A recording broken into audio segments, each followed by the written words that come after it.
Меркі ауданында тауарлы несие негізінде ауыл азаматтарына мал үлестірілді. Ерекше әрі игі бастама осыған дейін Талас және Шу аудандарында жүзеге асқан болатын. Толығырақ тілші баяндайды. Жалын шаруа қожалығының жетекшісі Гаухар Омарова өз ауылдасына 50 бас саулық қой және 2 қошқар бөліп берді. Бұл келісім шарт 5 жылға жасалды. Жоба талаптарына сәйкес қойларды алған азамат алғашқы жылы төлемнен босатылады. Ал одан кейінгі жылдары алған төлдің 50%-ын беріп, 5 жыл ішінде несиеден толық құтылады. Бұл ауыл тұрғындарының өзара қолдау көрсетіп, кәсіпкерлердің бір-біріне сенім артуының жарқын көрінісі.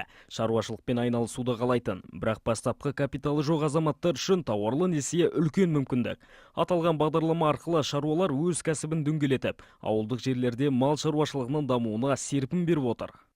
Ауданымызда екінші адам, осында президенттің жолдауына сәйкес 50 қой ауылдың көршісі тұрғынына Ошақбаев Ержанға 50 қой 2 қошқармен беріп отыр. Бұл өзі келісім шартқа отырады 5 жылға. Жаңа 50 қойдың түскен өнімнің 50%-ын жаңа мал иесіне беріледі, 50%-ы жаңа алған адамға беріледі. Тауарлы несие жобасы мемлекет тарапынан ауыл шаруашылығын дамытуға бағытталған бастамалардың бір бөлігі. Бұл жоба тек мал шаруашылығын ғана емес, ауылдың әлеуметтік экономикалық дамуына да елеулі әсер етеді. Құрмет Саятұлы, Ақмарал Ғалиқызы, Айқын ақпарат, Меркі ауданынан.